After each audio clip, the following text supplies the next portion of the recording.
Bien, habiendo terminado el tema de la resurrección de los muertos, estamos estudiando la primera carta a los Corintios y ya llegamos al último de los capítulos de la primera carta, que es el capítulo 16. Y hay varios temas que se abordan dentro de esta carta, pero el día de hoy nos vamos a ocupar sobre el tema de la ofrenda en la iglesia cristiana. Entiendo el contexto de la carta, entiendo que aquí es una colecta, pero digamos que esa acción en particular nos brinda como el ejemplo de lo que debe ser el tema de la ofrenda dentro de la iglesia.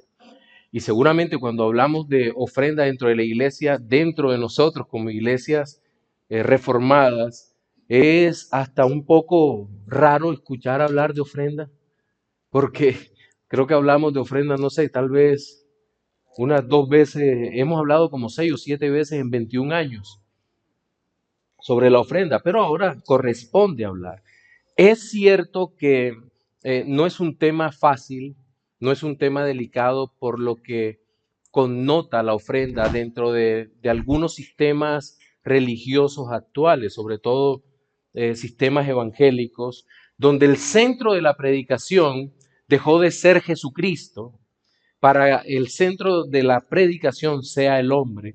Y al lado de la doctrina de la prosperidad y de la confesión positiva, ha ido el tema del dinero al lado de esto, a la misma altura.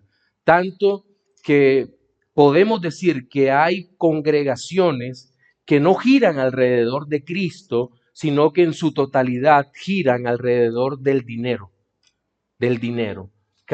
Creo que cada 3 minutos se habla de dinero, hasta el punto que el dinero se ha vuelto el Dios de este siglo.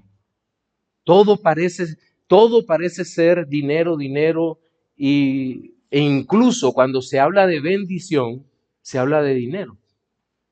No, estar bendecido es estar en el centro de la voluntad de Dios, habiendo sido alcanzado por Dios, salvado por Dios, que Dios esté obrando plenamente en nuestras vidas, en nuestros corazones, que esté operando por su Espíritu de una manera viva, de una manera incluso palpable para nosotros, que estemos viendo la profundidad del poder de Dios obrando en nosotros. Porque, como lo hemos dicho en muchas ocasiones, ¿de qué nos sirve tener todo el dinero que podríamos desear con un corazón avariento si eso finalmente terminará siendo un ancla atada al alma que nos hunda en el mar de la condenación? ¿De qué sentido tendría? No, ninguno. Ahora viene el otro extremo, ¿verdad? Como soy reformado, no ofrendo.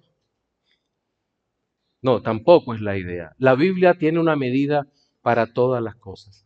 Y quiero que en esta mañana me acompañe en 1 Corintios capítulo 16, versículos 1 al 4. Yo voy a leer este texto en Reina Valera 1909. 1 Corintios 16, del 1 al 4, para los que apuntan. Apunten, el miércoles tenemos repaso de sermón y saben que no uso notas. Así que por favor anoten. Bien dice la palabra del Señor. En cuanto a la colecta para los santos, hacéis vosotros también de la manera que ordené en las iglesias de Galacia. Cada primer día de la semana, cada uno de vosotros ponga aparte algo, guardándolo según Dios lo haya prosperado, para que cuando yo llegue no se hagan entonces colectas. Y cuando llegue, los que hayáis aprobado por cartas, a estos enviaré para que lleven vuestra dádiva a Jerusalén. Y si fuere apropiado que yo también vaya, irán conmigo. Bien, el texto que acabamos de leer nos presenta por lo menos 3 puntos importantísimos que tienen que ver con la colecta u ofrenda para los santos. En primer lugar, vemos como un principio general en el versículo 1, como un principio general o una ordenanza en particular sobre la ofrenda, la manera de manejar la ofrenda. Seguidamente en el capítulo 2 nos habla sobre el tiempo para la colecta de la ofrenda y la proporción que se debería dar en la ofrenda. Y finalmente, versículos 3 y 4 tienen que ver con la administración de la ofrenda. Entonces, vamos a ocuparnos ahora del principio de la ofrenda, nuestro primer punto a tratar. Entonces, encontramos que el apóstol Pablo se dirige a los corintios y les dice, en la versión que yo tengo dice colecta, en la Reina Valera 1960 y creo que en Biblia de las Américas dice ofrenda. Pero hay una diferencia bastante grande entre una palabra y otra, porque en el griego creo que se utiliza logía creo que es la palabra que se utiliza o un derivado de logía que tiene que ver más con una colecta que con una conexión existente entre la palabra ofrenda y los diezmos y ofrendas que se daban en el antiguo pacto. Hay una diferencia enorme entre uno y otro. Y creo que el uso que el apóstol Pablo hace de esta palabra en particular y que no tiene conexión con las que se utilizan en el antiguo pacto, ni tampoco tienen traducciones literales de las palabras para ofrendas que hay en el antiguo pacto, es intencional. ¿En qué sentido es intencional? Desconectar lo que se hacía en el antiguo pacto con ofrendas, diezmos y demás, con la forma como en el nuevo pacto se recoge ofrenda para la iglesia. Hay una clara desconexión. Ahora, todo este pasaje va a estar lleno de continuidad y discontinuidad entre uno y otro pacto. Recuerden, diezmos, ofrendas y todo eso hace parte del antiguo pacto. Pero en el nuevo pacto hay continuidad en cuanto a que la iglesia del Señor o el pueblo de Dios se va a mantener, pero no de la misma forma que se mantenía en la antigüedad. Ahora bien, en este primer versículo, Pablo dice, en cuanto a la colecta para los santos, haced también vosotros, se está dirigiendo a los corintios, de la misma manera o de la manera que ordené en las iglesias de Galacia.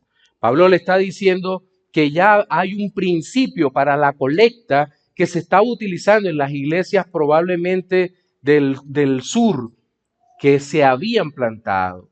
Y esa forma de recoger había sido la manera en que Dios le había dado al apóstol, a los apóstoles, para sostenerse unos con otros. Pero me llama la atención también que la ofrenda aquí es dada con el propósito de unir a los creyentes. Y usted dice, ¿cómo así? Bien, si usted recuerda en los primeros capítulos de la primera carta a los Corintios, decíamos que la iglesia de los Corintios estaba formada por judíos y gentiles. Y que lo que nosotros alcanzamos a ver es que la mayor parte, lo que alcanzamos a notar, la mayor parte de los que asistían a estas iglesias eran gentiles, no judíos. Bien, había tirantez entre judíos y gentiles por las costumbres, por todo lo que se debía hacer, por la forma como unos y otros comprendían la fe. Si eso era así en una iglesia local, imagínense cómo sería entre iglesias de las distintas regiones. Ahora bien, ¿cómo pensarían los creyentes de Jerusalén o qué pensarían los creyentes de Jerusalén que en este momento estaban pasando dificultades económicas muy serias, según dicen los historiadores? Y muy serias, ¿por qué? Lo que nosotros alcanzamos a entender en la Escritura es que probablemente por las persecuciones, los creyentes les tocó dejar todo lo que tenían. Por las persecuciones a causa del cristianismo. Abrazar el cristianismo era una cosa seria. Y en Jerusalén abrazaron el cristianismo, pero luego los judíos empezaron a perseguirlo y posteriormente el Imperio Romano empieza a perseguirlos y estos hombres hombres y mujeres, familias, quedan en una situación bastante incómoda en lo que se refiere a lo económico y al parecer era un hambre, una necesidad bastante pronunciada. Ahora bien, hago un paréntesis, entiendo que hay algunos que dicen que eso se debió al fracaso del comunismo cristiano. No hay nada de eso, ¿no? Que todos vendían las propiedades y trataban de vivir. No, eso fue un hecho coyuntural. Pero aquí lo que estamos hablando es de una realidad, de una persecución que despojó a los hombres de su hogar, que los desplazó de sus viviendas y en consecuencia de todo su sistema de vida. Y lo que ocurrió es una hambruna en ese momento. Ahora, la ofrenda que iba a recoger la iglesia gentil, la iglesia no judía, para los hermanos en Jerusalén, lo que el mensaje que iba a mandar era: nosotros, los gentiles, los amamos a ustedes porque ustedes, al igual que nosotros, han sido salvados por el mismo Señor y Salvador Jesucristo. Entonces, esta ofrenda era un acto, una manifestación muy práctica del amor de estos creyentes en Cristo Jesús para hermanos que ni siquiera conocían. Entonces, estamos viendo más que un acto de orgullo, un acto de amor hacia los hermanos.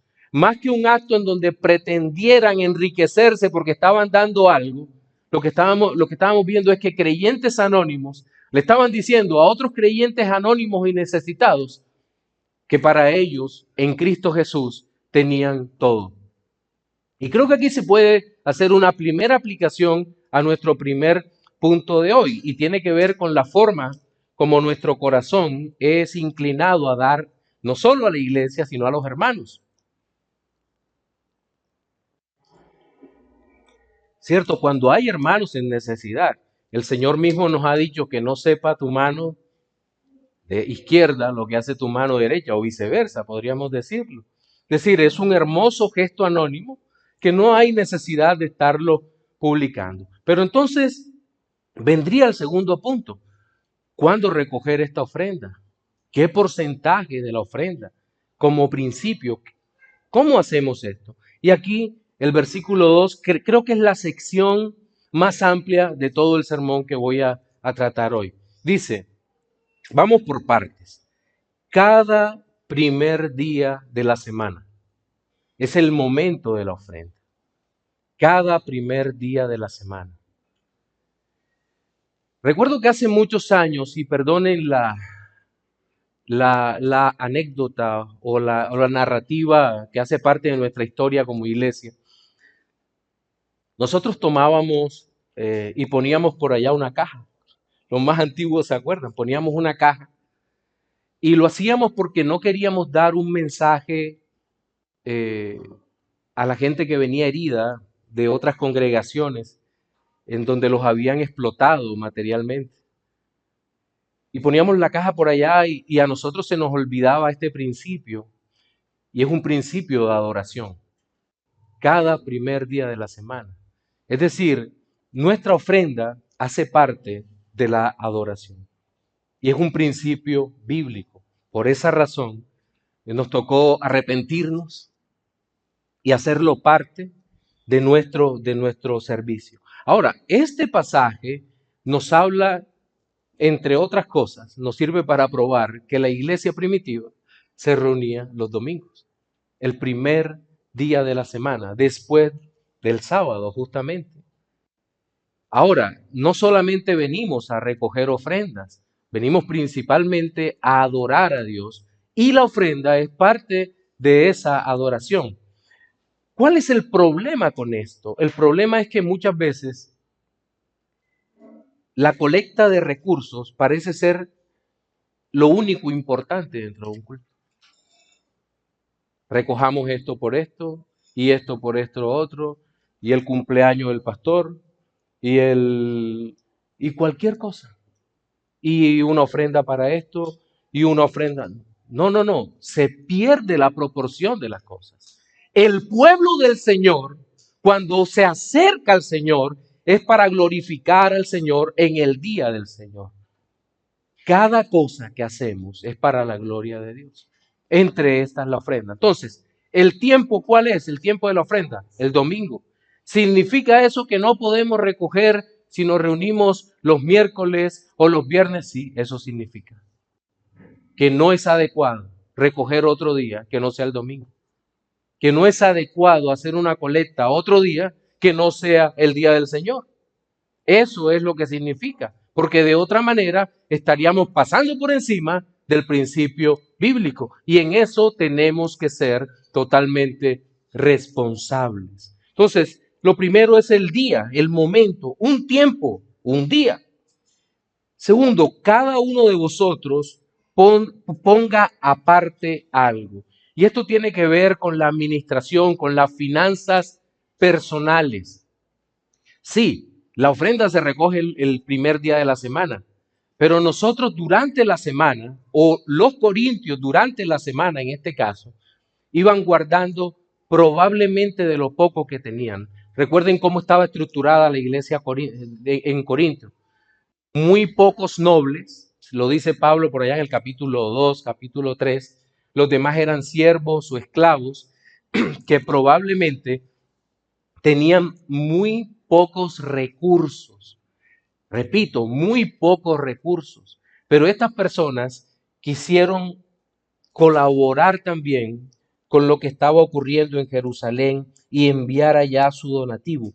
Ponga aparte algo, es decir, separándolo para evitar que los que nos puede pasar a cualquiera de nosotros. Ay, me comí la plata. No, póngala aparte, tenga algo destinado para esto, ¿no? Guardándolo, es decir, y en aquella época no había bancos y probablemente la iglesia no tenía un lugar y no tenía tal vez tesoreros que pudieran administrar eso, a los cuales se le pudiera entregar. Y entonces Pablo acudía a la responsabilidad personal. Hermano, guárdelo allí, téngalo allí y el día domingo hace la entrega y vamos recogiendo todo eso para cuando yo llegue. Pero viene un punto y es importantísimo en todo esto y es según Dios lo haya prosperado. Tiene que ver con el monto, el cuánto. Pastor, yo me he preguntado cuánto debo dar. Bien, seguramente esta serie de sermones, tal vez dentro de 7, 8 meses la seguimos, cuando estemos viendo segunda a los Corintios, capítulo 8 y capítulo 9. Pero adelantando un poco, allá en 2 Corintios capítulo 8, dice, cada uno de como propuso en su corazón, no con tristeza ni por necesidad, porque Dios ama al dador alegre. Pastor, eso no soluciona el problema. Necesito saber cuánto. Pues hay un problema en esta parte porque el Nuevo Testamento no dice cuánto, pero luego continuidad y descontinuidad, ¿cierto? Volvamos al tema de los pactos. Si nosotros regresamos al antiguo pacto, en el antiguo pacto encontramos a las personas dando muchas veces productos de la tierra. Encontramos una primicia que era un canasto con algunos frutos, con algunas espigas, en fin, que llevaban a los almacenes. Sí, también estaba el diezmo, que por cierto no era un solo diezmo. Hay diferencia entre los expertos si eran 2 o 3 diezmos.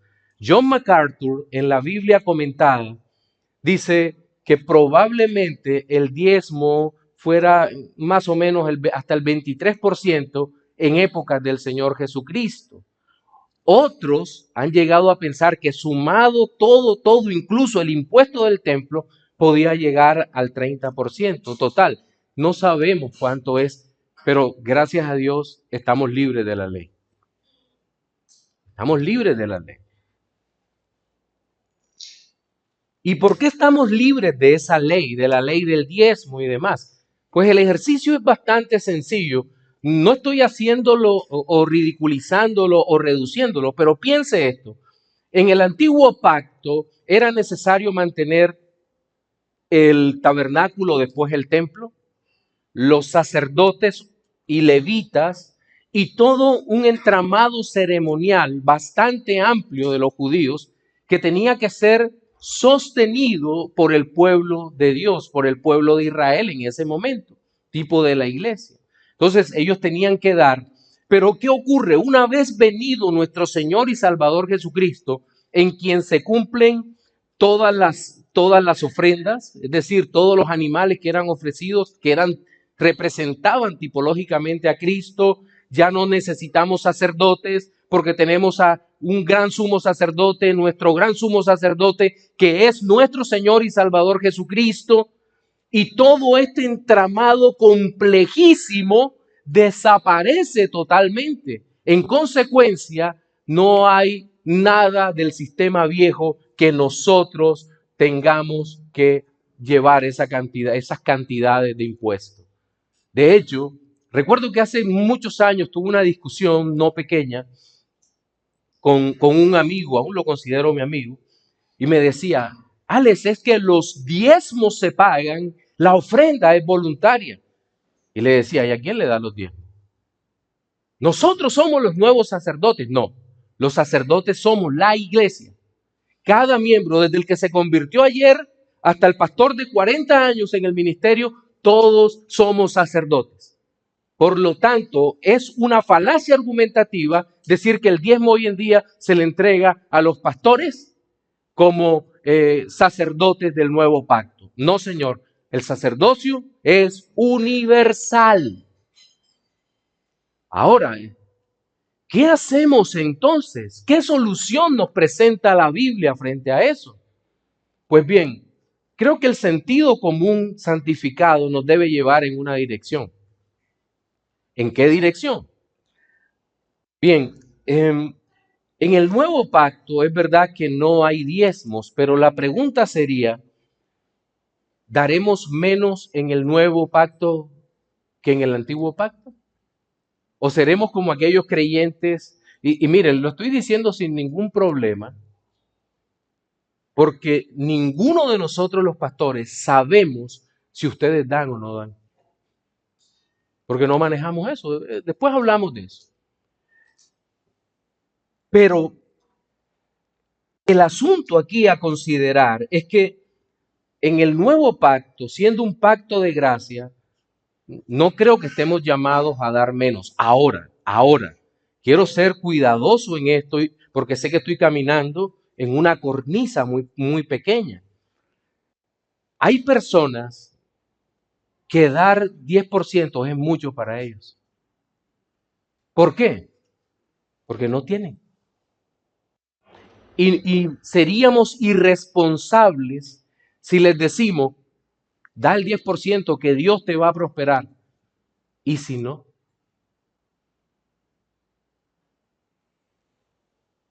¿Y si no? ¿Qué pasa si no?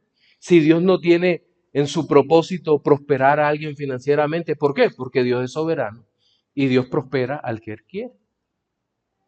Entonces, ¿voy a comprometer yo a Dios cuando Dios no ha dicho nada? No, hay personas que por lo poco que ganan no pueden dar eso, pero hay personas que pueden dar eso y tal vez un poco más. ¿Y quién lo sabe? Usted. Lo sabían también los creyentes. Eso, el pastor no está persiguiendo, pásame tu declaración de renta para ver cuánto puedes dar acá.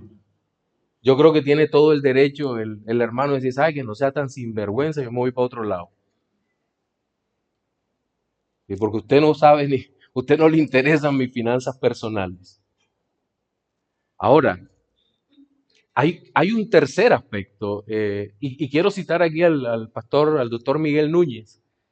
El doctor Miguel Núñez dice, no, uno puede empezar por el 10%, que es una buena medida, es una buena medida. Pero ¿qué tal si uno es prosperado de una manera económicamente extraordinaria por alguna razón? Solo para poner es solo un ejemplo. Usted compró $200 en Bitcoin cuando salieron. De pronto hoy cuando revisa su billetera digital tiene 30 millones de dólares. Solo un ejemplo, estoy hablando totalmente desproporcionado. No, voy a darle a la iglesia $300,000, que es una suma grande, pero ¿cree que eso está bien para el reino? Yo creo que no. Entonces, creo que el corazón aquí es lo que debe santificarse en este caso. y en oración decir, Señor, ¿cuánto puedo dar para tu obra?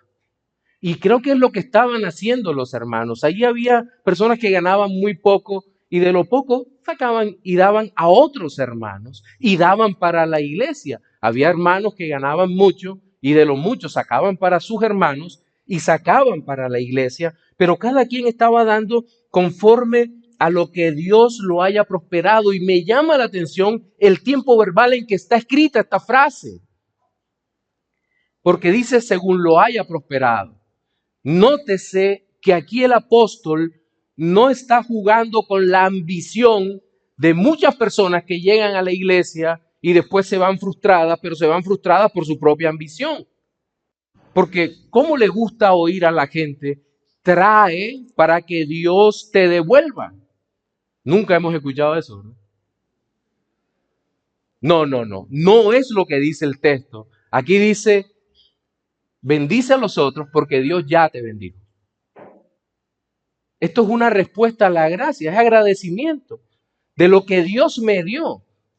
¿Sabe qué? Dios no lo acepta a usted ni a mí como socio. No, te voy a dar para que tú me des. ¿Y por qué? A Dios nadie le da si todo es de Él.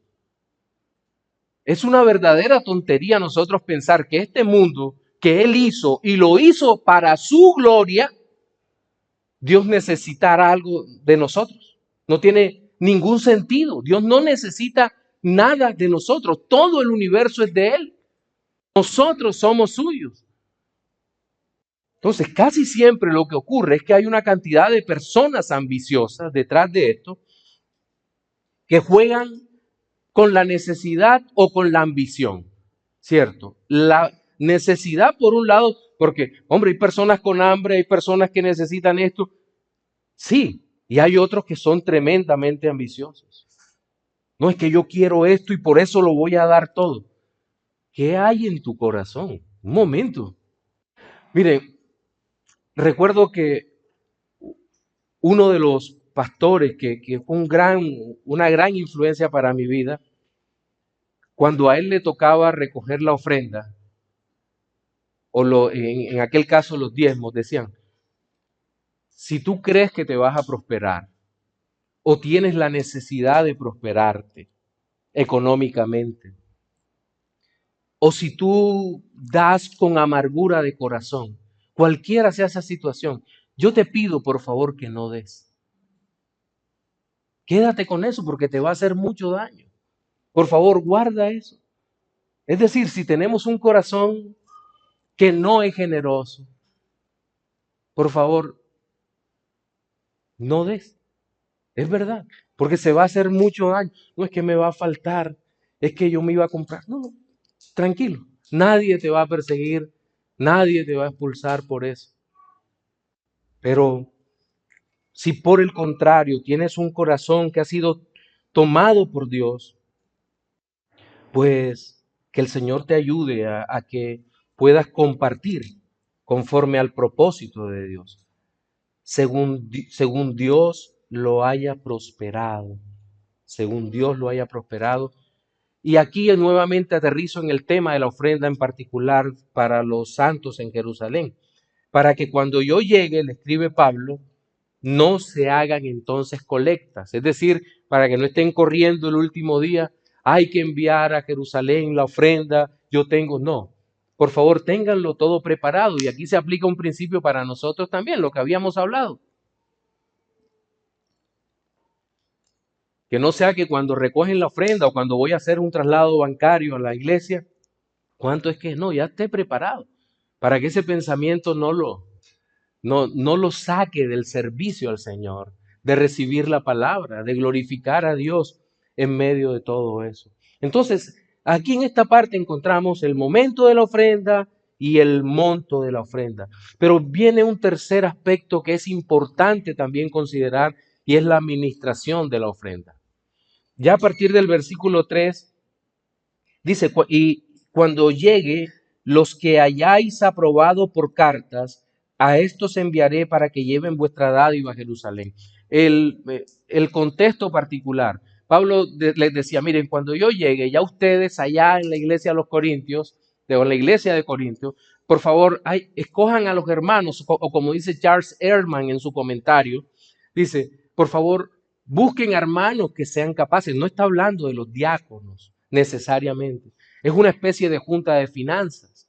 Y creo que eso es sano para cualquier iglesia, ¿verdad?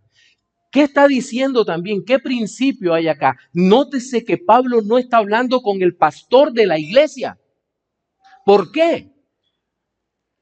Porque ningún pastor de verdad debería manejar los recursos de la iglesia.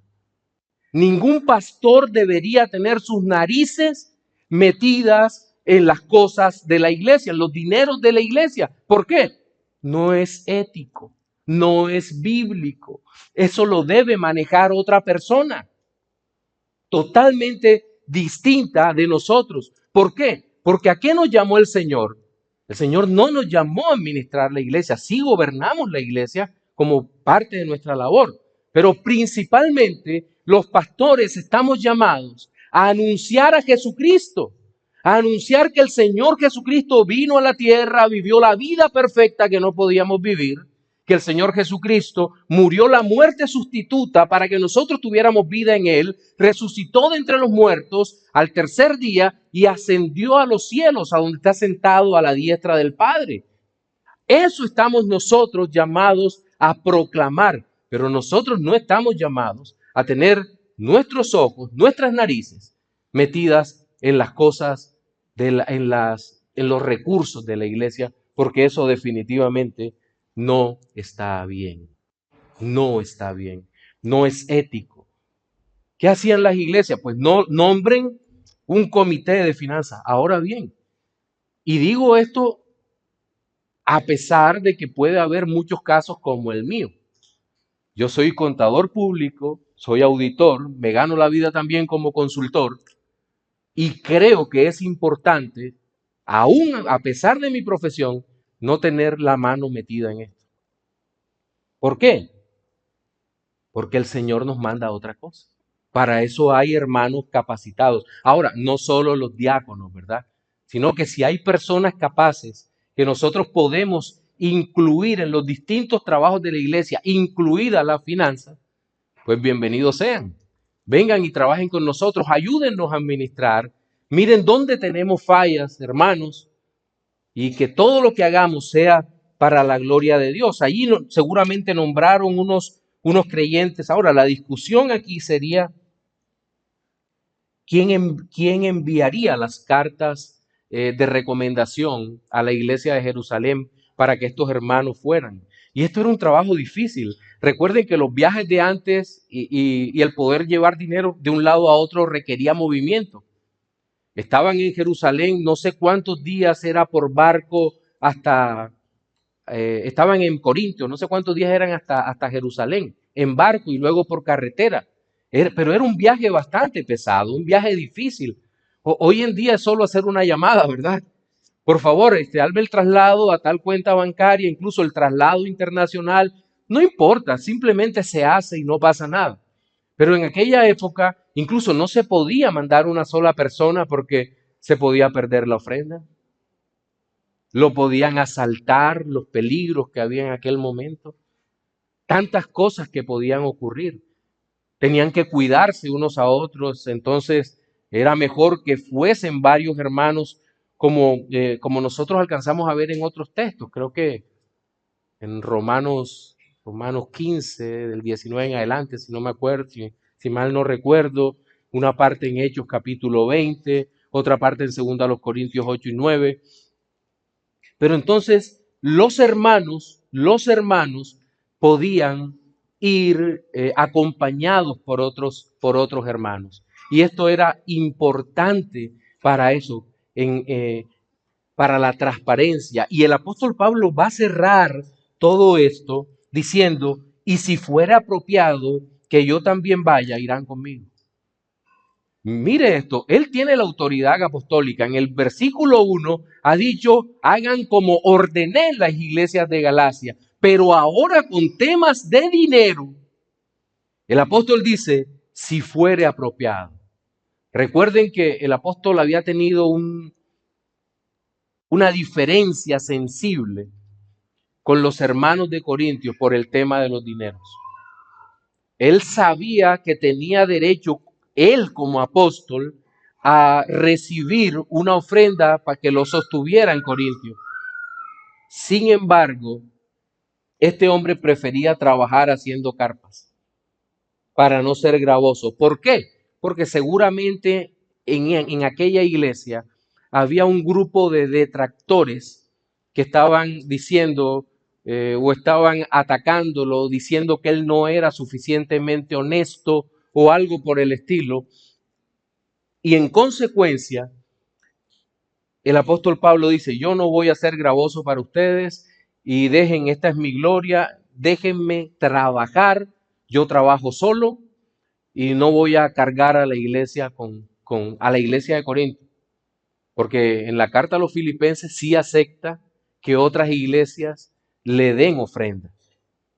Pero aquí había un problema particular con la iglesia, con la iglesia de Corinto, donde dice, si ustedes creen que es apropiado, yo iré. ¿Por qué? Es muy probable que los mismos que lo habían acusado de ser deshonesto, tal vez podrían estar diciendo, ahora quiere irse y apropiarse de alguna parte de los recursos en el camino. Entonces, él dice, no, yo no voy a llevar la ofrenda a Jerusalén. Cojan un comité y si ustedes creen que yo puedo ir, con todo el gusto voy. Nuevamente, el principio, creo que aquí prevalece. El ministro no mete las manos en las ofrendas. El pastor no mete las manos en esas cosas. ¿Por qué? Porque es peligroso. Porque es peligroso. Porque se daña el corazón. Muchas cosas pueden estar ocurriendo allí. Sí. Entonces, son cosas que nosotros necesitamos tener en mente. Ahora bien, hasta aquí o en este breve sermón sobre la ofrenda, hemos hablado de tres aspectos básicos. En primer lugar, hablamos del principio de la ofrenda, luego del tiempo y el monto de la ofrenda y finalmente hablamos sobre la administración de la ofrenda. Tres puntos que tocamos en nuestro tema de hoy, pero quiero hacer dos reflexiones o aplicaciones finales. La primera para los no creyentes. Muchas personas se alejan de la iglesia porque ha habido un excesivo énfasis de los pastores en la ofrenda, en el diezmo o en los recursos. Incluso se ha tomado una gran cantidad de pasajes del Antiguo Testamento para hablar sobre la obligatoriedad del diezmo sin considerar el aspecto pactual. Y esas personas que han estado escuchando y que han sido incluso abusados, se han ido de las iglesias por esta causa, por el exceso de dinero que se les ha pedido. Pero quiero decirte que eso no es una excusa para que te acerques a Cristo. No solo esta iglesia, sino hay muchas otras y también en esta ciudad que no están pensando en tu dinero, sino en tu alma, donde se predica a Cristo. Y el llamado es a que encuentres una iglesia local donde se predique a Cristo y vengas arrepentido a los pies de Cristo. Ese es el llamado que queremos hacerte. Por favor, corre a los pies de tu Señor. Pero para los creyentes, amados hermanos en la fe, nosotros hemos sido salvados por el Señor. Hemos sido bendecidos por el Señor. Y a muchos de nosotros el Señor nos sostiene diariamente nuestras necesidades. Pero también nuestro corazón está llamado o estamos llamados a tener un corazón generoso. Y recordemos que parte de esa adoración es entregar con gozo nuestras ofrendas para el reino, para que este reino se siga expandiendo y para que podamos seguir proclamando el Evangelio hasta lo último de la tierra. A Dios sea la gloria. Amén.